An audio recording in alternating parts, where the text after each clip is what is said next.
Hi hello నమస్తే welcome to CMD news. నా పేరు కామాక్షి. ఈ రోజు అయితే మనం కావలిలో ఉన్నటువంటి ప్రభుత్వ ఏరియా వైద్యశాలలో అయితే ఉన్నామండి. ఈ రోజు మనం చూసుకున్నట్లయితే నిన్నటి రోజున 9:30 సమయంలో అయితే ఇక్కడ ఒక ఇన్సిడెంట్ జరిగింది. అది కూడా వైద్య సిబ్బందికి ఎటువంటి రక్షణ కూడా లేకుండా వచ్చినటువంటి పేషెంట్ పక్కన ఉన్నటువంటి సహాయకారిగా ఉన్నటువంటి ఒక వ్యక్తి ఇక్కడ ఉన్నటువంటి సిబ్బంది మీద అయితే దాడి చేయడం జరిగింది. అత్యంత దారుణంగా అయితే ఈ దాడి అనేది జరిగింది. తల మీద రాయితో కొడితే 5 కుట్లు కూడా పడ్డాయి. ఎంతో బ్లడ్ అనేది పోయిందనమాట. అసలు ఏం జరిగింది ఏంటి అనే విషయాలన్నీ కూడా కనుక్కోవడానికి అయితే ఈరోజు మనం కావలిలో ఉన్నటువంటి ప్రభుత్వ వైద్య ఏరియా హాస్పిటల్కి అయితే మనం రావడం జరిగింది. అసలు విషయం ఏం జరిగింది అంటే కోటమ్మ అనే ఆవిడని కోటమ్మ అనే ఒక ముసలి ఆవిడని పక్షవాతం వచ్చిందని చెప్పి ఇక్కడ చేర్పించడం జరిగింది. ప్రభుత్వ ఆసుపత్రిలో అయితే చేర్పించడం జరిగింది. ఈ చేర్పించిన సందర్భంలో అయితే ఆమెకి ఫిట్స్ ఉందన్నమాట. మొదటి నుంచి ఆ ఫిట్స్ కారణంగా ఫిట్స్ వచ్చి సెలైన్ ఎక్కిస్తుంటే ఆమె చేతులు ఇలా అంటూ ఉండడం వల్ల ఆ కెనాల్ అనేది పెట్టడానికి సిబ్బంది ఎంతో ప్రయత్నం చేస్తున్నారు. అప్పటికి 2 సార్లు పెట్టి ఫిక్స్ చేసినా కానీ ఆ విధంగా ఆమె పీకేసుకోవడం వల్ల కొంచెం ఇబ్బందిగా ఉంటూ ఉంటే ఆ సిచ్యువేషన్ అనేది ఈ విధంగా ఉంటుంటే ఎమర్జెన్సీ వార్డుల్లో అయితే మొగలి అనుక్ అనే ఒక వ్యక్తి ఎవరైతే ఉన్నారో సిబ్బందిని బూతులు తిట్టడం స్టార్ట్ చేశారనమాట.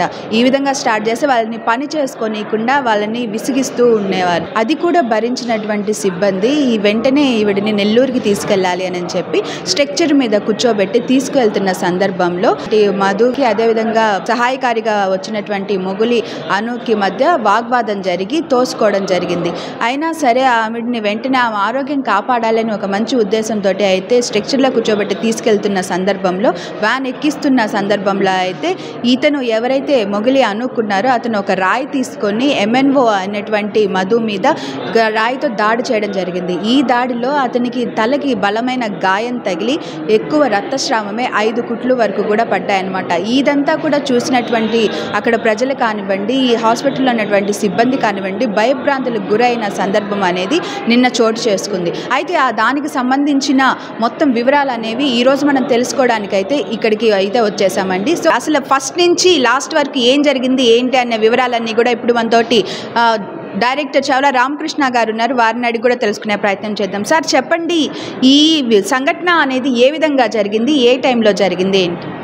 నిన్న రాత్రి ఎవరో పెద్దామె కోటమ్మ ఆమె ఫిట్స్ సమస్యతోటి హాస్పిటల్కి తీసుకొచ్చారు. వాళ్ళకి సంబంధించిన వాళ్ళు హాస్పిటల్లో ఉండే సిబ్బంది మొత్తం ఆ టైం నైట్ డ్యూటీలు ఎవరైతే ఉన్నారో డ్యూటీలో ఉండేవాళ్ళు, MNOలు, నెక్స్ట్ సెక్యూరిటీ వాళ్ళు, నెక్స్ట్ స్టాఫ్ నర్సు వాళ్ళందరూ ఆమెకి ఇమీడియట్గా సర్వీస్ చేయడానికి వాళ్ళందరూ చేస్తుంటే ఆమె ఫిట్స్ విధానం వల్ల చేతికి ఎక్కాల్సిన క్యాండిల్ సరిగ్గా ఎక్కట్లేదు. ఈలోపు ఆమెకి సహాయకారిగా అటెండర్గా వచ్చిన వ్యక్తి సహనం కోల్పోయి దుర్భాషలాడడం స్టార్ట్ చేశాడు. అప్పటికి డాక్టర్ గారు కానీ ఇక్కడ ఉండే సిబ్బంది కానీ అయ్యా ఆగవయ్యా కంట్రోల్లో ఉండు, మేము సర్వీస్ ఇస్తున్నాం అని చెప్తున్నప్పటికి కూడా అతను మరి తాగున్నాడో లేకపోతే ఏదైనా డ్రగ్స్ లాంటివి అంటే చూస్తున్నాం కదా ఈ గంజాయి ఇట్లాంటివి ఏదైనా తీసుకున్నాడో మాదక ద్రవ్యాలు తెలియదు కానీ అదుపు తప్పి బాధ్యతారాహిత్యంగా డ్యూటీలో ఉన్న మా MNO మధు మీద రాయితోటి దాడి చేశాడు. యాక్చువల్గా హాస్పిటల్కి రకరకాల వ్యాధులతో వచ్చేవాళ్ళని హాస్పిటల్ సిబ్బంది హక్కును చేర్చుకొని వారికి మెరుగైన సేవలు అందించడానికి తమ ప్రాణాలను సైతం పణంగా పెట్టి, అంటే మనం అనుకుంటాం జీతాలు తీసుకుంటున్నారు అని, ప్రతి విభాగంలో జీతం తీసుకుంటారు కానీ రిస్క్ కొన్ని ఉద్యోగాల్లోనే ఉంటుంది. ప్రధానంగా రిస్క్ ఉండే job hospital. Different mind sets వస్తాయి. వాళ్ళందరినీ స్టెరిలైజ్ చేసుకుంటూ ఒక కాన్స్టెంట్ మైండ్కి తీసుకొని వచ్చి వాళ్ళందరికీ మెరుగైన ఆరోగ్యాన్ని అందించడమే ఇక్కడ ఉండే వాళ్ళందరూ కష్టపడి రాత్రి పగళ్ళు పనిచేస్తూ ఉంటారు. అలాంటి సందర్భంలో ప్రజలు పబ్లిక్ అందరూ వాళ్ళకి సహాయకారితనంగా ఉండాలే కానీ ఈ విధమైన ఇన్సిడెంట్లు చేయడం ద్వారా ఏం జరుగుతుందంటే వాళ్ళల్లో మానసిక స్థైర్యం హాస్పిటల్ సిబ్బందిలో మానసిక స్థైర్యం కోల్పోయే అవకాశాలు ఉంటాయి. ఇది అందరూ ఒకసారి పునరావృతం కాకూడదని ఆలోచించాలి. ఎందుకంటే టీబీ పేషెంట్ వస్తాడు, ఆయన ఒక్కసారి తగ్గితే అక్కడ ఉండే వాళ్ళందరికీ అది స్ప్రెడ్ అయ్యే అవకాశం ఉంటుంది. అవునా? ఒక్కొక్కరు ఒక్కొక్క క్యాన్సర్ పేషెంట్స్ వస్తారు, ఎయిడ్స్ పేషెంట్స్ వస్తారు. వీళ్ళందరినీ వాళ్ళ బాగే లక్ష్యంగా పనిచేస్తారు హాస్పిటల్ సిబ్బంది, డాక్టర్స్ కానివ్వండి, మేల్ నర్సెస్లు, ఫీమేల్ నర్సులు, ఎంఎన్ఓలు అందరూ. మరి అలాంటి సమయంలో కొంత ఓర్పు సహనం అవసరం. అది కాకుండా ఈ విధంగా చర్యలు జరిగితే వాళ్ళు మాకెందుకు అనుకున్నారనుకోండి, ఎవరు నష్టపోతారు? పేద బడుగు బలహీన వర్గాలు నష్టపోతాయి. అవునా? వాళ్ళ కోసమే కదా ఈ ప్రభుత్వ వైద్యశాలలు ఉండేది. మరి వచ్చినప్పుడు వాళ్ళకి మన వంతు సపోర్ట్ ఇవ్వాలి. 1, 2 సార్లు, 3 సార్లు, 4 సార్లు చూసి ఏదన్నా జరిగిందనుకోండి, అప్పటికి కూడా వీళ్ళ ట్రీట్మెంట్ పట్ల ఏదన్నా నెగిటివ్ థాట్ వస్తే ఆర్గ్యూ చేయాలి. ఏంటండి ఇది అని ఆర్గ్యూ చేయాలి, కానీ దాడికి దిగకూడదు. మేము ఈ సందర్భంగా ఏమంటున్నామంటే మా హాస్పిటల్ సిబ్బంది అందరినీ, ఇది ఒక చిన్న దురదృష్టకరమైన సంఘటన, దీన్ని దృష్టిలో పెట్టుకొని మీరెవ్వరూ మీ విధుల్లో అలసత్వం వహించొద్దు అని వాళ్ళందరినీ మేము రిక్వెస్ట్ చేస్తున్నాము. At the same time police శాఖ వారిని మేమేం కోరుతున్నామంటే, ఎంత కాదనుకుంటున్నా కూడా రోజుకి 500 నుంచి 600 ఓపీలు వస్తున్నాయి, ఎన్నో ఆపరేషన్స్ జరుగుతూ ఉన్నాయి. కాకపోతే మీ యొక్క మానిటరింగ్ కూడా గవర్నమెంట్ హాస్పిటల్ మీద ఉంటే భవిష్యత్తులో ఇలాంటివి పునరావృతం అవ్వని మేము దృఢంగా నమ్ముతున్నాము. ఇప్పుడు మధు గారిని కొట్టిన తర్వాత దాదాపు పెద్ద గాయమై 5 కుట్ల వరకు కూడా పడడం జరిగింది అని చెప్పి వార్త ఉంది. అయితే ఆ వ్యక్తిని అదుపులోకి తీసుకోవడం జరిగిందా ప్రస్తుతం పోలీసులు? తీసుకున్నారు. రాత్రి అతన్ని అదుపులోకి తీసుకున్నారు. అతని మీద ఎఫ్ఐఆర్ కడతామని చెప్పారు. కట్టారో లేదో ఇంకా తెలియదండి. మేము ఆల్రెడీ పోలీస్ డిపార్ట్మెంట్ కూడా మాతోటి కాన్వర్జేషన్ ఫోన్లో మాట్లాడుతూ ఉన్నారు. మధు గారు డ్యూటీ అయిపోయింది, ఆయన రెస్ట్ తీసుకోవడానికి ఇంటికి వెళ్ళారు. ఇక్కడ ఎప్పట్లాగే నిరంతర కార్యక్రమాలు జరుగుతూ ఉన్నాయి. కొన్ని వందల మంది ఈరోజు కూడా ట్రీట్మెంట్కి వచ్చారు.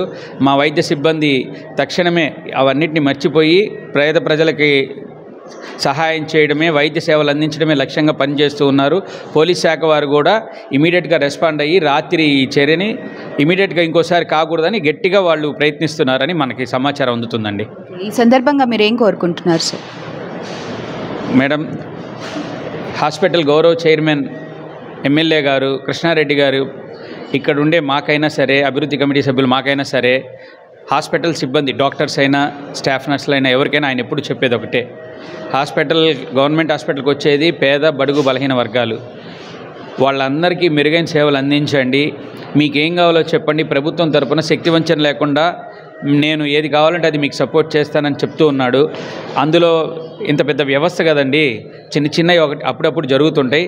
ఇలాంటి పూర్తిగా జరగడం అనేది జరగకుండా ఉండేందుకు మా వంతు శక్తివంచన లేకుండా కృషి చేస్తామని చెప్తున్నాం. Janasena town president, hospital director అయినటువంటి పొబ్బా సాయి గారు అయితే మనతో ఉన్నారు. వారిని అడిగి కూడా కొన్ని విశేషాలు అడిగి తెలుసుకునే ప్రయత్నం చేద్దాం. సార్ చెప్పండి, ఈ హాస్పిటల్లో ఇలాంటి ఇన్సిడెంట్స్ జరగడం అనేది ఇదే మొదటిసారా? ఇదివరకు ఎప్పుడైనా జరుగున్నాయా? ఈ ఇన్సిడెంట్ మీద మీరు ఏ విధంగా స్పందిస్తున్నారు?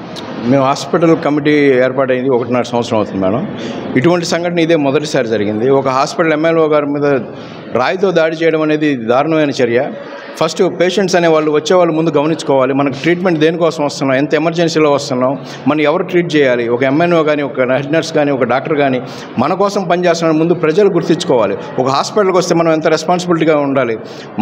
మన బాగలేక హాస్పిటల్కి వస్తున్నాం కానీ ఎవరో వచ్చి మీ కాడికి వచ్చి చేయట్లేదు. మీరు రెస్పాన్సిబిలిటీగా వచ్చినప్పుడు డాక్టర్స్తో, సిబ్బందితో గౌరవంగా, మర్యాదగా ప్రవర్తించడం అనేది మనం మినిమం మ్యాండేటరీ ఫస్ట్ నేర్చుకోవాల్సిన విషయం. మీరు హాస్పిటల్కి వచ్చినప్పుడు డాక్టర్స్ చేత మీరు ట్రీట్మెంట్ చేయించుకోవాలి గౌరవంగా.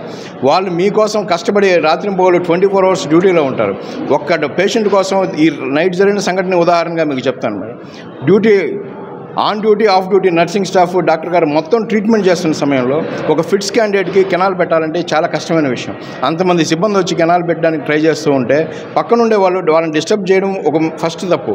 వచ్చి వాళ్ళని నోటికి వచ్చినట్టు బూతులు మాట్లాడడం అనేది రెండో తప్పు. వాళ్ళని బయటికి వెళ్ళమని చెప్పిన దానికి దాడి చేయడం అనేది తీవ్రమైన చర్యగా భావిస్తున్నాం. యాక్చువల్గా ఇది ప్రతి ఒక్కరూ గమనించాల్సిన విషయం. క్యాజువాలిటీ సిబ్బందిని మీరు గౌరవించాలి. క్యాజువాలిటీ అనేది ఇట్స్ ఎన్ ఎమర్జెన్సీ రూమ్ అనమాట. ఆ ఎమర్జెన్సీ రూమ్లోకి మీరు గుంపులుగా రావడం అనేది ఫస్ట్ మోస్ట్ ప్రాబ్లం. మేము చెప్పేది ఏంటంటే హాస్పిటల్ సిబ్బంది మీద దాడి చేయడం అనేది దారుణమైన విషయం. ఒక వ్యక్తిని దాడి చేసే హక్కు ఎవరికి లేదు. యాక్చువల్గా డాక్టర్స్ సిబ్బందిని దాడి చేయడం అనేది అది నియర్గా క్రూయల్ ఇన్సిడెంట్గా మేము భావిస్తున్నాము. ఇటువంటి చర్యలు మళ్ళీ జరగకుండా నైట్ మేము 9:30కి నేను శివగారు మేము హాస్పిటల్కి ఫోన్ రాగానే మేము వచ్చాము. ఇక్కడికి రాగానే మొత్తం హెడ్ నర్సులు, లేడీ డాక్టర్స్ అందరూ ఫంకై ఉన్నారు బాగా. ఎందుకంటే ఇటువంటి రాయలు తీసుకొని కొట్టడం అనేది ఇది ముఖ్యంగా పోలీస్ డిపార్ట్మెంట్ మా రిక్వెస్ట్గా మేము హాస్పిటల్ కమిటీ డైరెక్టర్ తరఫున చెప్తున్నాం. సార్, ఇటువంటి సంఘటన జరగకుండా మీరు కూడా ప్రజలకి ఇన్సిడెంట్గా హాస్పిటల్లో ఎటువంటి జరగకుండా మీరు కూడా దీని మీద ఒక వాయిస్ ఇవ్వాలి పబ్లిక్కి. మోస్ట్లీ ప్రాబ్లీ సెక్యూరిటీ రీజన్స్ కూడా గవర్నమెంట్ సిద్ధాంతాల ప్రకారం రూల్స్ ప్రకారం ఇద్దరు సిబ్బంది నైట్ షిఫ్ట్లో ఉండాలని. యాక్చువల్గా ఇన్సిడెంట్ జరిగినప్పుడు ఒక సెక్యూరిటీ ఉన్నారు, వాళ్ళు దాదాపు ఫ్యామిలీ మెంబర్స్ 10-15 మంది దాకా ఉన్నారు. ఒక సిబ్బంది రౌండ్స్కి వెళ్ళారు, ఎందుకంటే ఇద్దరు ఉన్నప్పుడు రౌండ్స్లో వాళ్ళ డ్యూటీ వాళ్ళు చేస్తారు. ఏ ఇన్సిడెంట్ ఎప్పుడైనా మనం చెప్పి జరగదు, so we have to be కేర్ఫుల్గా ఉండాలి యాక్చువల్గా ఇది. కానీ డాక్టర్స్ అయితే చాలా ఫ్రస్ట్రేషన్ అయ్యారు. వాళ్ళు మనం చేసే పని చేయకుండా ఇలా డిస్టర్బెన్స్ చేయడం అనేది తప్పు. ఇటువంటి మేము నెక్స్ట్ రిపీట్ కాకుండా క్యాజువాలిటీలోకి నైట్ సెక్యూరిటీ అయితేనేమి లోపలికి అలౌ చేసే విధానం సూపరింటెండెంట్ మేడం గారితో మేము అందరం కమిటీ అందరం కూర్చొని మాట్లాడి మేడం గారి సూచనల మేరకు చైర్మన్ గారికి ఈ ఇన్సిడెంట్ ఆల్రెడీ నోటీస్ చేసి ఉంటారు అందరూ. సార్తో కూడా మాట్లాడి హాస్పిటల్లో ఇటువంటి రిపీట్ కాకుండా మేము మా వంతు మేము ప్రయత్నిస్తామని మీకు తెలియజేస్తాం. ఇప్పుడు ప్రజెంట్ గాయపడినటువంటి డ్యూటీలో ఉన్నటువంటి ఎంఎన్ఏ మధు ఎలా ఉన్నారు సార్? ఆరోగ్యం ఎలా ఉంది? యాక్చువల్గా అతను స్టేబుల్గానే ఉన్నారు, ఎందుకంటే అతను మెడికల్ ఫీల్డ్లో ఉన్న వ్యక్తి కాబట్టి మెంటల్గా స్ట్రాంగ్గా ఉంటారు. సో అతనైతే ప్రస్తుతానికి స్టేబుల్గానే ఉంది, కుట్లు పడ్డాయి. కానీ ఆ సీన్ చూసినటువంటి ప్రతి ఒక్కరికి చాలా దారుణమైన విషయం. అందరూ భయపడ్డారు, స్టాఫ్ అంతా భయపడ్డారు. ఒకరికి ధైర్యం చెప్పే డాక్టర్సే భయపడితే మీకు ట్రీట్మెంట్ ఎలా చేయాలనేది ప్రజలు ఆలోచించాలి. ఇలాంటి మళ్ళా పునరావృతం కాకుండా మేము తగిన చర్యలు తీసుకుంటామని మీకు గ్యారంటీగా చెప్తున్నాం. సో చూస్తున్నారు కదండి, ఏ దాడులు అయితే జరుగుతున్నాయి, ఇలాంటి దాడులు మళ్ళీ కూడా రాకుండా పునరావృతం కాకుండా మేము చూసుకుంటాము. కానీ ఎవరైతే పేషెంట్స్ తరపున వస్తున్నారో, ఎవరైతే పేషెంట్స్ వస్తూ ఉన్నారో, ఇక్కడ ఎంతోమంది నిరుపేదలు వాళ్ళు వచ్చిన ఆరోగ్య సమస్యలను చూపించుకుంటూ వస్తారు. ఈ ఒక్క ఇన్సిడెంట్ వల్ల, ఈ మొత్తం ఇన్సిడెంట్ వల్ల కూడా ఎంతో కొంత ఎఫెక్ట్ అనేది పడుతూ ఉంటుంది సిబ్బంది మీద. ఆ సిబ్బంది మీద అలాంటి ఎఫెక్ట్ కూడా పడకుండా అందరినీ కూడా సమాన దృష్టితో చూడాలి, అందరినీ కూడా బాగా చూసుకోండి చెప్పి సిబ్బందికి కూడా కౌన్సిలింగ్ ఇవ్వడం జరిగిందని చెప్పి డైరెక్టర్ చాలా రామకృష్ణ గారు, అదేవిధంగా సాయి గారు అయితే చెప్పడం జరిగింది. ఇప్పుడు మనం చూసుకున్నట్లయితే ఎవరైతే వ్యక్తి దాడి చేశారో ఎంఎన్ఓ మధు పైన, ఆ వ్యక్తిని అయితే పోలీసులు అదుపులోకి తీసుకోవడం జరిగింది. ఇలాంటివి మళ్ళీ కూడా పునరావృతం కాకుండా పోలీస్ సిబ్బంది కూడా మాకు కొంచెం సహాయకంగా ఉండాలి అని చెప్పి అయితే వాళ్ళైతే కోరడం జరిగింది. సో ఇప్పుడు మనం విషయం తీసుకున్నట్లయితే మొత్తం పరిస్థితి అయితే ఈ విధంగా ఉంది. కెమెరామ్యాన్ మనోజ్ తోటి కామాక్షి, ప్రభుత్వ ఆసుపత్రి దగ్గర నుంచి Kavali. Doctor Gottipati Malinidevi, MBBS, MS, OBGY, కాన్పులు మరియు గర్భకోశ వ్యాధి నిపుణులు. మాలినీదేవి మల్టీ స్పెషాలిటీ హాస్పిటల్ నందు అందించు వైద్య సేవలు: సాధారణ కాన్పులు, సిజేరియన్లు, లాప్రోస్కోపిక్ ద్వారా గర్భసంచికి సంబంధించిన ఆపరేషన్లు, ట్యూబెక్టమీ, పిల్లలు లేకుండా operation, high risk pregnancy, ectopic pregnancy మరియు గర్భసంచి నీటి బుడగలు, గర్భసంచి జారిన ఆపరేషన్లు, రొమ్ముగడ్డలకు చికిత్స, నెలసరి ఇబ్బందులకు చికిత్స, మెనోపాజ్ సమస్యలకు చికిత్స చేయబడును. స్త్రీలకు సంబంధించిన అన్ని సమస్యలకు చికిత్స చేయబడును. పిల్లలు లేని వారికి ప్రత్యేక చికిత్స కలదు. ముఖ్య గమనిక: మా హాస్పిటల్ నందు కాన్పోయిన తరువాత తల్లి బిడ్డను ఉచితంగా మా వాహనంలో క్షేమంగా ఇంటికి చేర్చబడును. మా హాస్పిటల్స్ ప్రత్యేకతలు: ICU, lab, AC and non AC rooms, 24 గంటలు మెడికల్ షాప్, ప్రతి రూమ్ నందు వేడి నీటి సదుపాయం కలదు. అత్యవసర కేసులు అన్ని వేళలా చూడబడును. సంప్రదించండి Malinidevi multi speciality hospital, Christian Peta, 5వ లైన్, కావలి. ఫోన్ నంబర్స్ 9398665676 మరియు 0862624